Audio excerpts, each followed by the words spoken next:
guling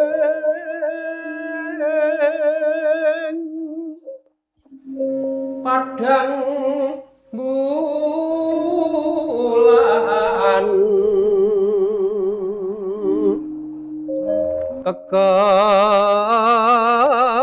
kekencaring latar tengok-tengok lungguh dhewe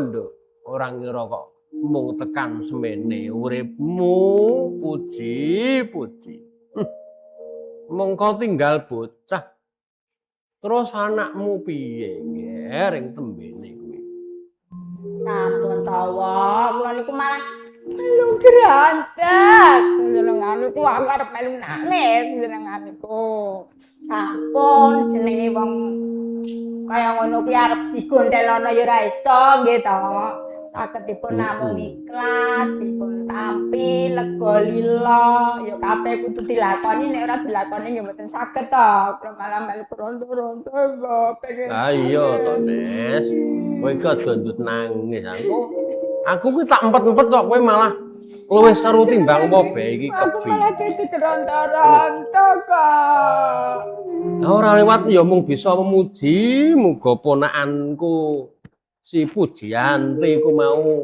tinampa ing ngarsaning Gusti Kang Maha Agung mulya ing alam kanane ya Nes nggih wae saged dipun namung dipun lampahi dipun tampi nyatet sanesipun mboten kalian sabar iya bener kowe Nes bener kowe iki kok ora ndang do teko bocah-bocah kuwi apa kampunge padha udan apa piye kula nuwun wae kene iki Bu Pranes karo Nduk Rizki kowe ngendi kowe arep matur apa ya iki sing penak le anu niki wah niku ajeng piye ana apa Yuganes niku le ana apa to Nes yo mbok duit sing mau ki mbok disilihke aku sesuk ya ora wis tak balekke kono aku ya sing milih kono piye aku tuku bensinku yo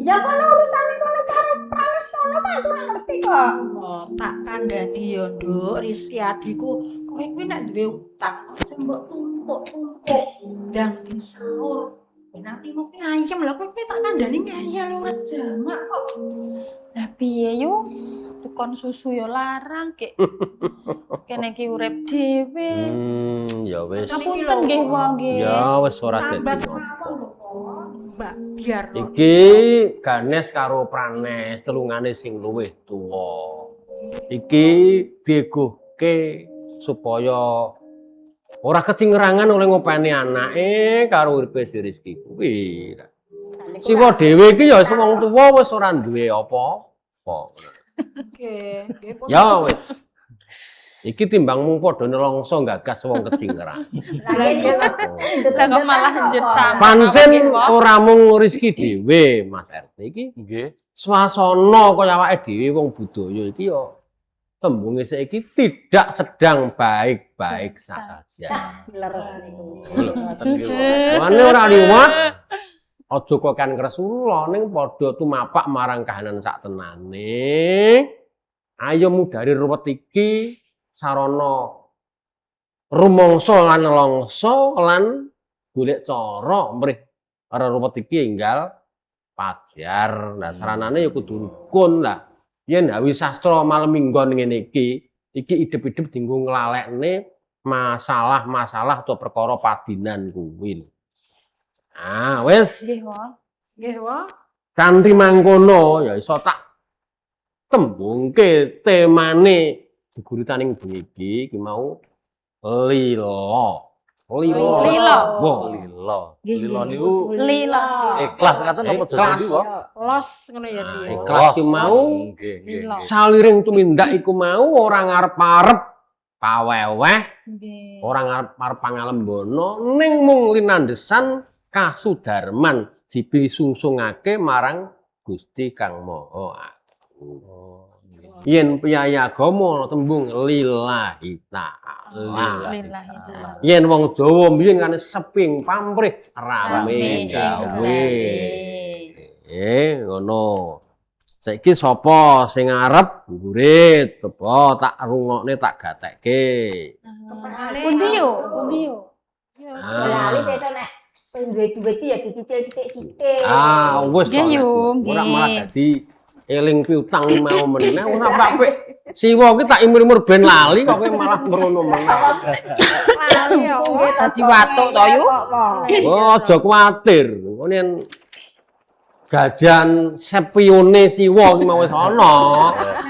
Wis, ara ngerti dhewe to siwa ki wong najan tuwa iki biak yuk sak sok. Sok ana sok ora akeh orane. Walah, pun wae kula mawon yen ngaten tak kula nggih guritan mawon. Ayo, Nggih. ndang gurit. Lila legawa dening Bambang Nugroho. Nalika kang jinangka durung apa ora kabeh ginayu. Karep bisa wae lungkrah. Ati bisa jerit angluh. Yen tan kuwawa nampa klawan lila legawa jer kabeh mung saderma. Kupiya tekane pandonga aja nganti pedhot merga dadi panguji lan panyoba. Tumrap sapa wae bisa padha, bisa beda rasane, bisa abot, bisa enteng sanggane. Kudu ditampa lawan lila legawa. Tekan saiki apa sliramu ya wis bisa? Nah, Ngaten wae. apik banget. Ae nggih, Wong. Toh, Ketok ngeres sangat apa niki ini wong. Kula lali utang wae. Grantes, Grantes. Alah. tumanem tumanjem tekan ati ya ngono ta ya. Saiki genti Kula gurit Mbak kok. Pranes kaya ngapa? Kula tak karo ngatur kok dengkulku. Monggo, ayo. Lah yu Ora kudu yu. lenggah lho ya. Lah nggih kok Ana kene ya kena, ana kono ya kena. Kula tak nyobi gurit nggih, Wong. Monggo Mbak Pranes. Tak rungokke. Nggih. Ambyar dening D. Sumarto. Udan wengi iki nyaput sakae pepinginanku. Kang wis ndak rancang ing dina-dina kawuri. Udan wengi iki nyangking tatit anjlarit. Nggawa gluduk amberguduk kaya-kaya langit rubuh udan wengi iki. Atis aning ati. Tintrim ngebaki batin kadya wingite pakuburan. Pangangenanku banjur lumaku nglambrang. Ngento-ento wewayangan sing wis ilang ing gegambaran. Udan wengi iki. Udan kang giris. Udane tangis. Kalane eling pasuryanmu. Ambiar tenan niku yu. Elok tenan, ambiar tenan. Ambiar iki niku karo mah Pranes. biar. Iya ya. Kuwi. Dadi najan ki mung maca ning dilandhesi saka ekspresi jiwa. Kuwi aku yen Bu Pranes ki jaman nom-nomane mbiyen ya aku barang iki. Lah nggih. Sok nonton nyiswa karo para-para empu aktor pamane Pak ST Wiyono, Nggih. Mas Digok Hanuraga. Kuwi ndek cilik iki sik kober dolan nang Taman Budaya Surakarta. Asih. Nggih. Nggih. Dadi najan nyumung nonton kuwi entuk kawruh. Kali sinau kok. Harus Nggih, sinau. bener. Dadi Bu Pranes mau iso ngetokke ungkapan ekspresine ati ning nggon geguritan kuwi mau, Nes. Niki lak sing ambyar niku manahe napa napane to apa niki kok? Nah, iki ambyar iku mau judule. Oh, Iya. Gibar ambyar kok langsung napa niki? Kok kaya duwe cita-cita ning mboten kelakon ambyar kabeh. Ya iki ambyar kuwi mau tembung Jawa. Ambyar kuwi mau meledhak. Nggih. Nah, ambyar ki wis tembung biyen mula ya wis ana ning kondange bareng dienggo karo kumpulan penggemare Mas Didi Kempot kuwi mau kumpulan ambyar. Oh, Leres kok. Cah nom-nom iki iso ngucap kaya ngono biyen ki ya wis enek. Rempuk-rempu dadi rerempon. Ambyar ajur mumur kuwi biyen iki wis. Nggih. Oh, Nggih, nggih. monggo ditutuke sapa sing arep gurit. Kula melih wae. Aku sih loh, aku harap nembang, aku pengen Oh. nembang kok. Ya wis yo, nggih nggih. Ganes arep. Semangat yo. Wajar nembang ya. Iki yo Aku harap ganes. nyanyi kowe, nadat ya beda. Ya. Monggo lho. Nek wong tuwa ki kari rasane to, Nes. Lah nek uleming swara karo napase ki ya wis tangeh nandingi cah nom kuwi. Wong tuwa ki saya suda kok ngono to. Nggih. Ning kari ekspresine, kari rasane. Ya coba kaya ngopo, Nes? Kula badhe nembang kinanti, wah panjenengan kok nyerat nembang kinanti ya arang-arang iki nanti. Yo, anu wiwitanipun pripun to, Pak? Ah. Kinanti kuwi ya niki ya. Lah, Nanti niku. kinanti panglipur wuyung. Lah iki lah kinantine wong gandrung iki teh. Gandrung sajake. Rerengganing Ganes perawan sajake Sunti. gandrung. Lagi gandrung kali Ganes iki lho, niki tandingku iki lho. gandrung. Gandrung karo bakwan. Gandrung karo bakwan. Lah iki padha dikedapi. Nggih, Nggih, Wong. Wong. Kene, Teh. Nggih, nggih, nggih. Monggo Nggih, Pak RT. Aku ya tak ngombe. Lomboke labing kaya Iki mau- mau bakwan kok ditumpangi stroberi to, Wong? Stroberi ta, Wong? iki jenenge Ora ngono to, Teh. Iki Lombok. bir komu-mbok sing premono. Genah lombok ngono kok stroberi. Lah, sami-sami abrite lho, Kok Wong. duwe padha abange. Engko mbok arani stopan. Sanes kaya lampu ae nggih. Ayo Hmm. titingane Pak RT. Iki teh gula batu gawane si Ganes. Mat niku. Oh. Nggih, nggih. Ayo, Nes. Nggih, Pak. Kinanti panglipur wuyung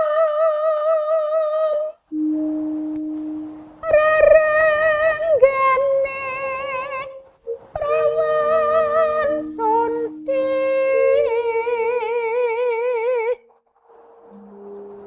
durung pasatoyan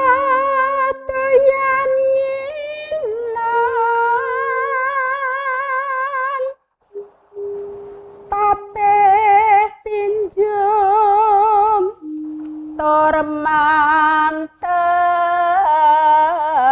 tormantesi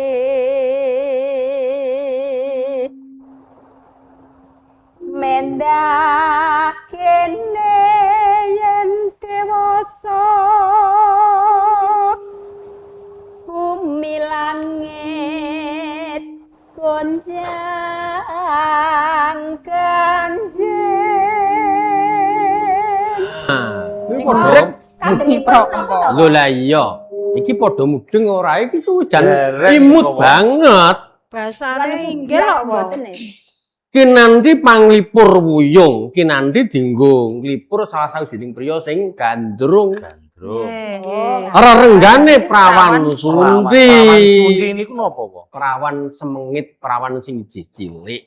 Kira-kira SD kelas 6 SMP. Kang ngerti cah lanang semengit anyel. Aduh tidak ngono lho, kuwi jenenge perawan Perawan. Perawan Sunti, Cik Suci. Semengit nika nggih, Pak. Beda tempe sangit sing mbok Beda lho, omong Yu. kuwi ngono to. Wah, Yugane. Durung pasah doyan nginang coba iki. Durung pasah pasah. meniku lak dereng saged Pasah. nggih, Wak. Coba. Dereng. Ayo.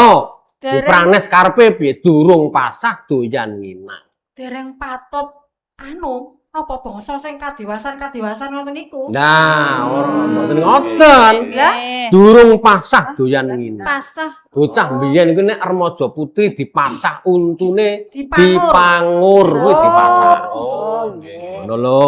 Jadi untu ki mau diratake. kelingan kula niki untuk morak-marik mboten gelem dipangur. Nah, kuwi perawan Kawat, Yu. salam gemolong kuwi ngono to. Demben Anu sesuk dikeki kawat kae. aku demben kok ditenan yo mlayu aku. Ayo, Oh. Duk. Jatahe dipangur. Pangur ki ya lara. Lah nggih. Ning karepe ora mung perkara ben rapi, ya to.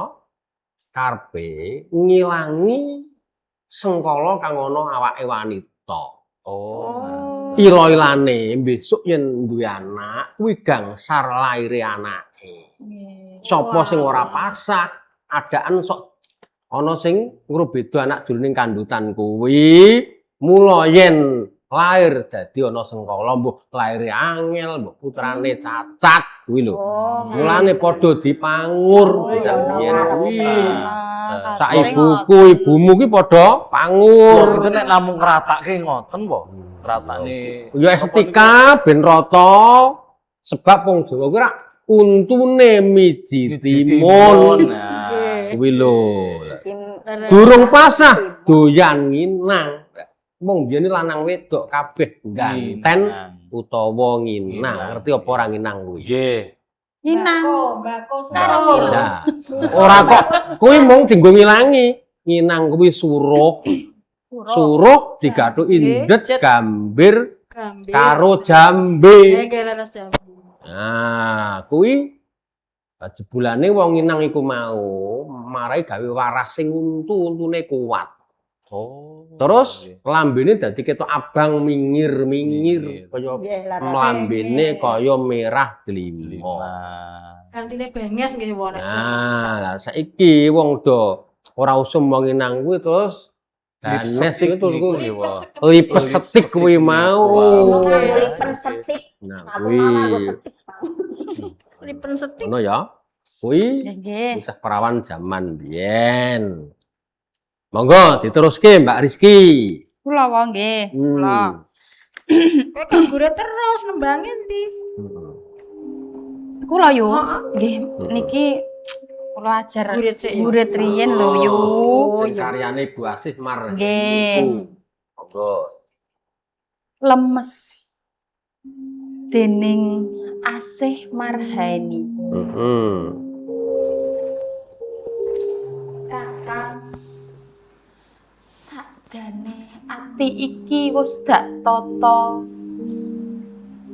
dak tatake yen mengko kepethuk terus kesengsem esemu sing tak kangeni saben wayah lan wektu yen mengko ketemu terus aku arep ngomong miss you kaya adat saben kae yen mengko banjur nyawang mripatmu kang sipit aku tansah ngademke ati sing tansah kabuntel kapang aku unjal ambegan gek terus dak pijet gambar kamera video call nanging nalika uluk salam kaucap makles ilang sak kabehane pangrancang oleh kunata ati nyata ora tatak Nah, apik banget. pun wae Iki mau nganggo tembung miss you. Nah. Miss you, miss. sebabe apa? Iki menarik. Iya toh. Nggih. Rizky wis jebul duwe tetepungan utawa sir-siran sing mripate sipit. Sipit. Ya toh. Pati sipit apa siji, Po? Sipit. Sipit to parete niku sipit kok siji. Mengko yen petuk Prungunen niku wau. mestine ora mung miss you tapi I love you. Nggih wae. I Sebab love you nggih wae. iki wis ora Jawa klasik meneh, wis Jawa global, Mas. Jadi kuwi generasi-generasi hibrid, generasi sing campur srawunge. Yen jamanku mbiyen mung padha-padha kancaku kampung, sek bocah saiki. Bocah kene iso tepungan karo bocah Korea, Nggih. tepung karo bocah Jepang, Nggih. tepung karo bocah Inggris, Jerman. Iku wis lumrah sebab zamane wis zaman global. Dek ben mung pek nggo ngoten nggih kok kakek. Iya, sebab Entuk tanggane entuk sak RT. nalika semono mung winates srawunge menungso. Oh, ya muga-muga lek tepung bocah sipit iku mau Korea apa Mongol kono ya iso dadi ya Mbak Rizky. Ya iso. Nah, siwa ki mau ora mangeni kaya ngono kuwi, becak-becik wae nyambut gawean. Ana kampunge dhewe ya kena, nyambut gawe ana manca ya kena. Nyambut akeh padha nyambut gawe ning Jepang ning galangan kapal kuwi, belanjane ning ya kuwi kudu ngrungkepi negarane dhewe. Negara kita Indonesia iki rumangsa handarbeni, rumangsa hanggondeli, aja kok malah terus katrem neng kono, malah mau mulih. Lah iku mboten prayo. Pun dangu-dangu nggih gandeng piyai mriko to wong mestinipun. Dadi kabutan sungu nek cara. Nah, diteruske. Sapa sing arep? Kula Rembang Gambo. Oh nggih. Gambo iki pelok. Dipun yo. Kok anu iki to Apa napa yo? Ayo, Bu. Kalih Pak Rete mawon. Lembange gambo yo. Keleme mau mawa limut, keleme mawa limut. Oh nggih. Bener iki ya. Keleme mawi limut.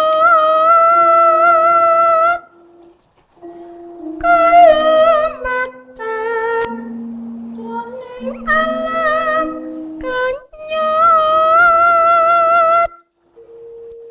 Sanyatane iku kanyatan kaki.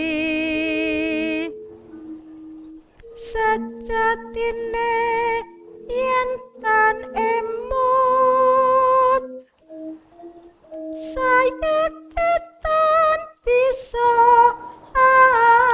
awor.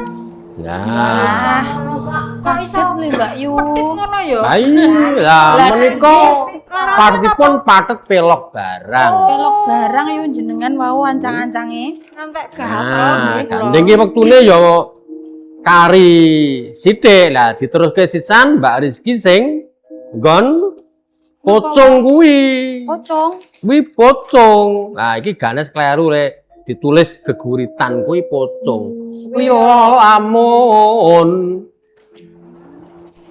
kelangan ora gegetun kuwi pocong. Oh. Trimo Pripun yen iki ya? ketamaan sak sere mesti iso iki yen Rizky. Suaramu Ayo Mbak. Pocong nggih wa. Kuwi pocong. Pocong, iki tembang pocong. Pocong lilo lamun. Monggo. Lilo lamun kelangan ora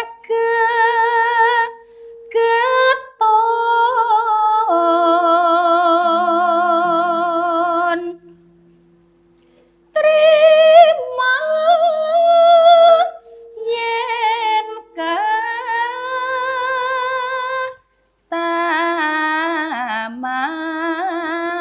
taman leres mboten wae Leres menika bawa. Dadi Apike iki Mbak Rizky iki dudu maca pat ning bawa Bawa nggih, Pak. pocong niku nggih kenging. Nggih. Sak sare sa sak serek sa meng tumati. Nah, saiki dadekno jeneman, Mbak. Grila ngono ya. Nggih.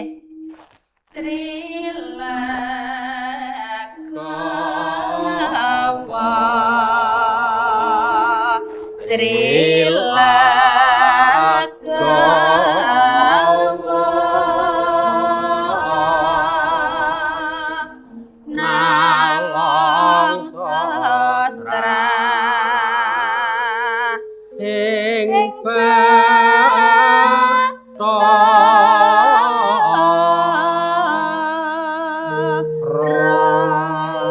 Daya Jawa ki ya Lek saestu tak wa. Nah, saestu wa. Nek suarane cah enom ya degas ya, Iya. beda karo awake dhewe. Aku heeh. Ngosak. Aku malah Iki ngene Mbak Pranes. Nggih. Lha Meh apa? lali siwa iki. Lah, sayektine bebrayan masyarakat iki dililani katuran mbok menawa kagungan karya geguritan utawa Nggih, motopat ngirim iki ana panitia geguritan ing KMB RRI Surakarta. Sinten kemawon dipun Oh, paringaken. iki. Ngaten. Nggih, Menawi iso liwat ngaten WA, ya. iso liwat WA. naskah, email nggih. Nggih, saged ta menika. Menawi ngaten ponakan kula nggih saged nggih. Lah saged kemawon. Nggih, nggih kula kandhak. Nggih. Nah, kebeneran niki wektune ya wis entek. nggih wa. Saiki ditutup sawetara anggone padha olah geguritan sinambung ing minggu Ngajeng. Oh, ngaten. Nggih. hati-hati le padha kondur sing Nggih, prayitna Pak. ngati-ati. Kula yen bawane nggih, Pak. Monggo darane digawa. Stroberi Jawa. Nganti keri darane. Nggih, Nek mbok tuwa ki Oh, wabah, nggih. nek mbok nom Wah, ki mungkin Jo. malah mlebu tekan ngimpi bareng niki mboten kula beto.